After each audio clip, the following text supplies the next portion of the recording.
Welcome to SVG-TV News for Thursday, April 22nd, 2021. I am Rochelle Batiste with the details. Another explosion of La Soufrière volcano was recorded just after 11 a.m. today.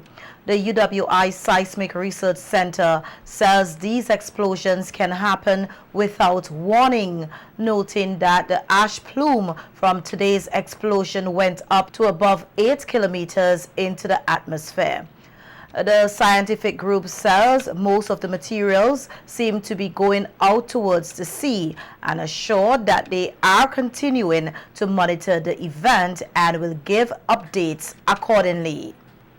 Ahead of today's explosion, lead monitoring scientist Professor Richard Robinson said on radio that the small, long period and hybrid earthquakes continue to be recorded, with their rate of occurrence increasing gradually over the last 24 hours. Professor Robinson also noted that the network recorded a few rock falls and volcano tectonic earthquakes. Currently is that there's a sort of a battle between the forces that wish to push the material out and the forces that are resisting it. And what we're seeing is the result of that. So if you think of it, maybe the forces that are resisting it has sort of have stopped things from moving so much at the top, and therefore it's trying to force its way through at a sort of a faster rate at the bottom. So it might be indicative of the fact that a dome or something is resisting the movement of material upwards, and it's therefore it's started to indicate that stuff below is trying to come out. Or it might be there's a new set of material. We've always spoken about the fact that you could have gas-rich magma that's deeper down, or that's just below the stuff that came out, trying to get to the surface. It might be that. So I think the next few days will tell whether or not you simply have another explosion, or maybe you have some sort of dome growth.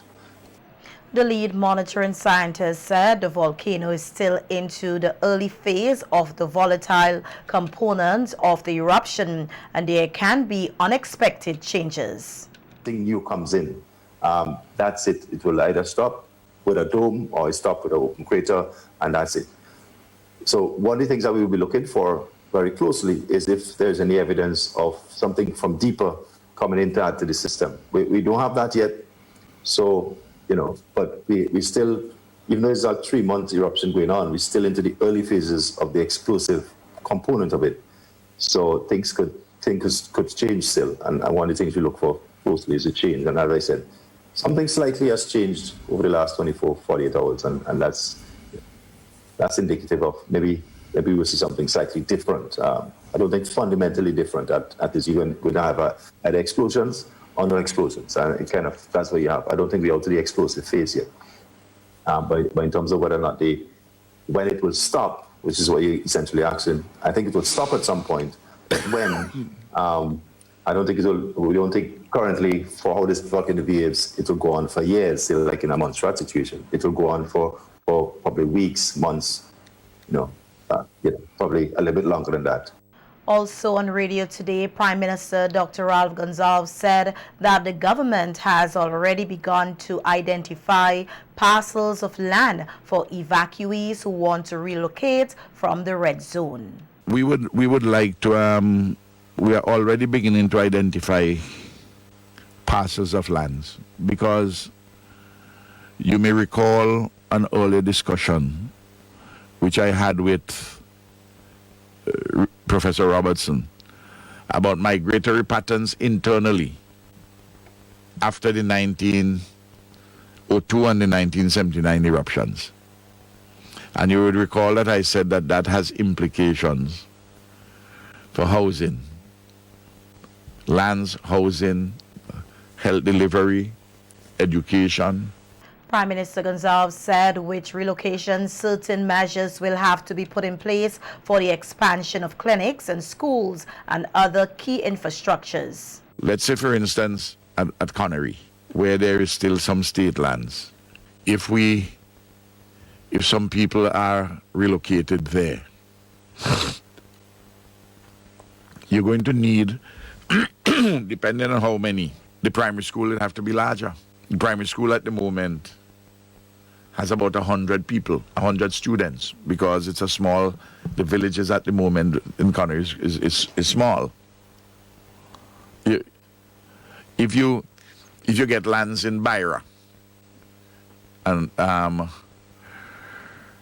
persons, maybe, the school is fairly large there compared to the population. Maybe not, you might have to add. But the clinics, you'll have to expand them more. The Prime Minister, however, noted that from his understanding, after the volcano goes back to sleep, the majority of evacuees would prefer to go back to their communities in the red zone to live. Space on the ground, you have space in the air. So there are all of these questions which we have to find the appropriate answers in all the circumstances. Of course, the bulk of people are going to go back into the red zone. You build your house there. You're accustomed to it. You like the community and so on and so forth. I built my house at Goss, which is in the orange zone. I haven't gone there since the hurricane, since the volcano, but I've seen photographs, and there's plenty of ash. I have a lot of cleaning to do, but I like there to live. So different people will have different things in their head. But even if you're doing it. Meanwhile, a team from the Caribbean Disaster Emergency Management Agency, SVG-TV, has recommended that evacuees and shelters be moved to temporary housing as soon as possible. The SVG-TV team noted that the housing of hundreds of people in shelters is an unsustainable solution for those displaced by the eruptions of the volcano. Barbados Today reported that the Regional Security Service Training Institute manager, retired Brigadier General Earl Arters, who was leading the SVG-TV team on the ground here in SVG, revealed that while the one-room hotels are being used in the short term, these conditions should not continue for more than a few weeks. He noted that the shelters are school rooms, and even if you put one family in a classroom and there are 6 of them, you have no privacy. The former Chief of Staff of the Belize Defense Force suggests the government identify parcels of land to put up wooden houses for the evacuees. In its latest update, the National Emergency Management Organization, NEMO, said 88 shelters housing 6,208 persons have been activated, with 6,567 occupying private homes. NEMO said so far 13,303 persons have been displaced. The 5-day SVG-TV mission, comprising officials from the Caribbean Public Health Agency, the Pan American Health Organization, PAHO, is also examining the impact of La Soufrière on key sectors such as water, food, and agriculture. The National Emergency Management Organization, NEMO, has mandated the Ministry of National Mobilization Social Development, et al., to be responsible for the distribution of food packages to evacuees who are in private homes and the vulnerable persons who have been displaced due to the volcanic eruption. The ministry said the priority at this point is to provide service for those who have been directly affected and evacuated, and that while it is cognizant that there are others who may have been indirectly impacted and may need similar services, this category will be served at a later date. The ministry further noted in its news release that it has come to its attention that there have been individuals who are contacting persons to come and collect or to pick up their packages, and some of these calls might be a hoax, noting that you should only respond to persons who identify themselves as officers from the ministry who are representing NEMO. Continuing now with our news, in the red zone community of Sandy Bay, many houses have been destroyed as a result of the eruption of La Soufrière volcano. The majority of residents have evacuated, and today 2 female evacuees returned to the village to see what can be salvaged. The sight was too much for them to bear. Larissa Pugsley Kid tells us more in this report. Heartbroken to discover what she once called home has been reduced to rubble covered in volcanic ash. Oh boy. Fernette Insky, who is a mother of 3, is however thankful that she still has life. It's really heartbroken. But I still thank God for life. Insky, who evacuated to a government shelter almost 2 weeks ago, was anxious to return to her community of Sandy Bay after being told that her 3-bedroom house was severely damaged. Somebody bring a message for me and tell me my house was breaking, so I was so eager. I wanted so badly to come and see, so I asked the driver if he could bring me out here just to see the condition. So here I am today.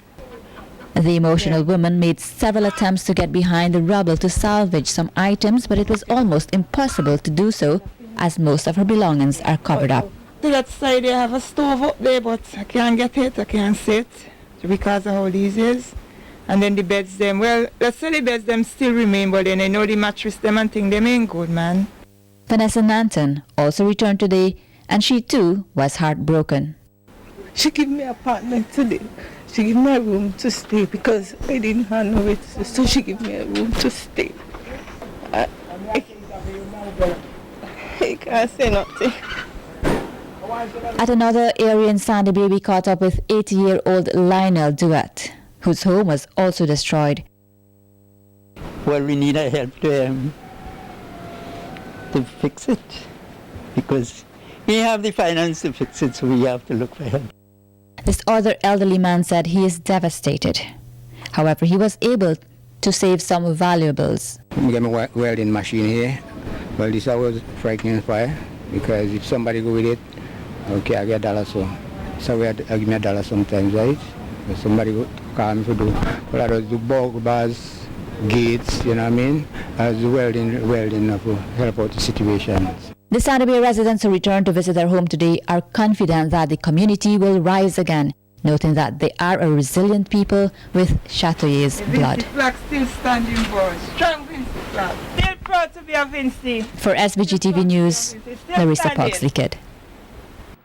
Today on the radio, Prime Minister Dr. Ralph Gonsalves said the Royal St. Vincent and the Grenadines Police Force will tighten the security to the more dangerous parts of the red zone. He said that police officers at the checkpoint at the Montiang Bridge will be moved and placed closer to the Rabuka Bridge.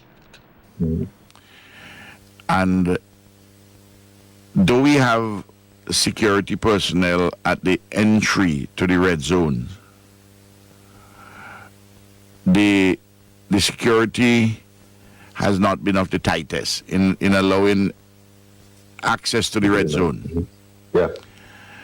Yesterday it was decided that he would move the police officers who are at Montiang Bridge and put them at Rabuka, because you have, though Georgetown is in the red zone, you still have a number of people in Georgetown because it's at the lower end of the red zone. Yeah. But where the real danger would be people who go over in Rabuka. Yes, that's correct. Similarly, the real danger would be those who go beyond Belial. Prime Minister Gonsalves said under the new guidelines, if persons must go to their homes in the red zone, they must seek permission from NEMO or the Commissioner of Police. Only if the NEMO director or the Commissioner of Police or the Minister of National Security give the permission to go in. And in any event, the persons who are going in, who have gotten permission, to say who they are and what they're going to do. Because we would want to know so that if they're going up there, the security authorities, NEMO or NEMO, have a list of the persons so that if anything were to happen, and to have like telephone numbers of persons in the party, that you can be able to give NEMO or the Commissioner of Police an indication that, look, something untoward is going to happen. So you're up there, even with permission, you must get out immediately. The lead scientist monitoring the volcano, Professor Richard Robertson, highlighted the most dangerous areas in the red zone that will be risky in the case of an explosion, pyroclastic flow or mud flow. Professor Robertson said persons must have a plan of escape in case they enter the red zone and are trapped. Risk are the areas north of the Rabaca River, and it has to do mainly with the fact that it's well known that the Rabaca is a primary part for pyroclastic flows, and more so now, given that we have a lot of deposits up on the mountain. The Rabaca is a place where lahars will come down, mud flows, and the scenario can play out where you can have a mud flow comes down the Rabaca, and therefore you can't cross for whatever reason because it damaged the bridge or it did something and you can't get across, and then a pyroclastic flow comes down, and then you're caught on the side, and you don't want to be doing that. So the key areas from in terms of risk is anywhere physically on the volcano, which is north of the Rabaca and sort of areas that will benefit you north of that kind of area. The Sandy Bay residents who our news team spoke with today on their return to their community in the red zone are in full agreement with the tightened security measures. While the people are aware that entering the red zone is dangerous, they are doing so at their own risk. However, they feel that security is necessary. I agree with what they're doing, because a lot of people come and try to steal stuff and thing and move with them because they don't know break people's house and thing and take a lot of stuff and thing already. So I agree with what they're doing. Got the tight security, you have to tell them exactly where they're going and what they're coming and do. Yeah, I agree with it 100%. I'm very happy that they give us the chance so that I could come and see for myself exactly what happened, and then I feel good inside seeing it. If I didn't see it, I don't know how I would feel, but I feel heart is right, but I feel good inside. And I'm happy they're giving you a chance to just come out and see the situation. So if you could do anything, you do it. If you can't, well then, so be it. I understand. Clean the place, but I personally wouldn't advise nobody to come back right now and stay because of the dust and so forth, and it could be damaging to us. In the aftermath of the eruption of the La Soufrière volcano, water systems across St. Vincent and the Grenadines, mainland St. Vincent, were heavily disrupted 13 days following the first explosive eruption. The Central Water and Sewage Authority, CWSA, said that all water systems across the island has been restored. However, this comes on the heels of the activation of water rationing due to low river flows caused by the dry season.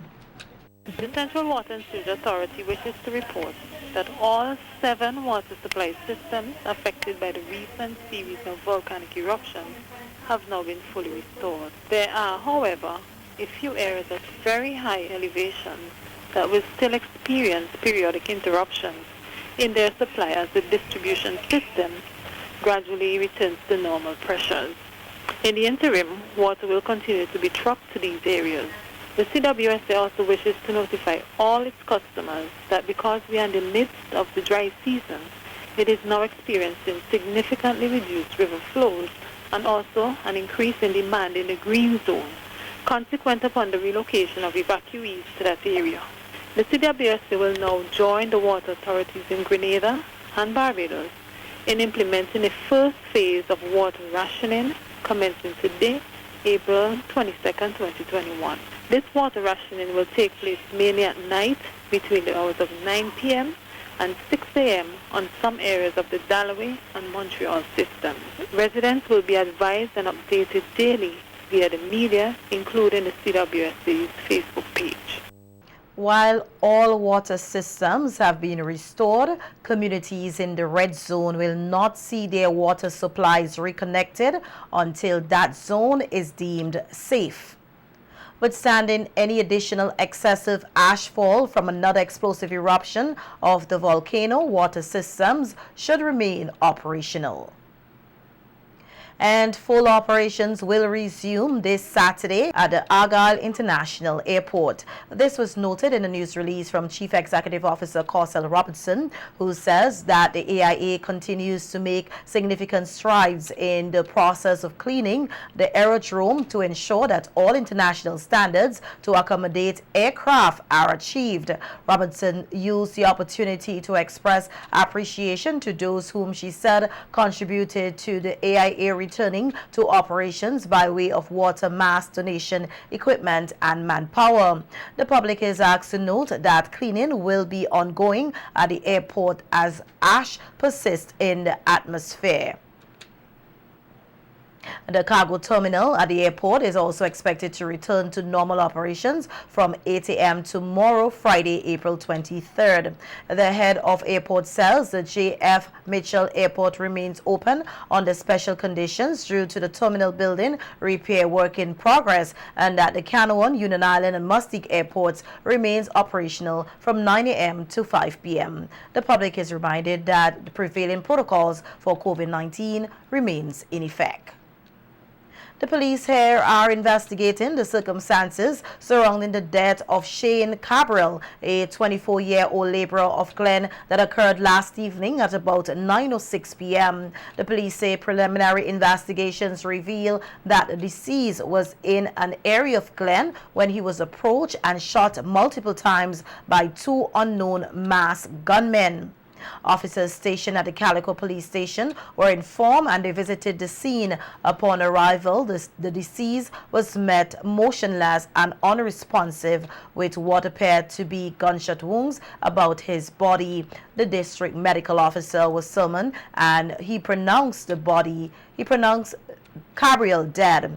The motive surrounding the shooting incident is unknown at the moment. A post-mortem examination will be conducted on the body to ascertain the cause of death. Cabral's death marks the 12th homicide for the year 2021. Persons with information pertaining to this investigation are asked to contact the Assistant Commissioner of Police in charge of crimes at telephone number 1784-456-1339 or the officer in charge of South Central Division at telephone number 1784-458-4200 or the officer in charge of the Major Crime Unit at 1784-456-1810 or 1784-457-1211.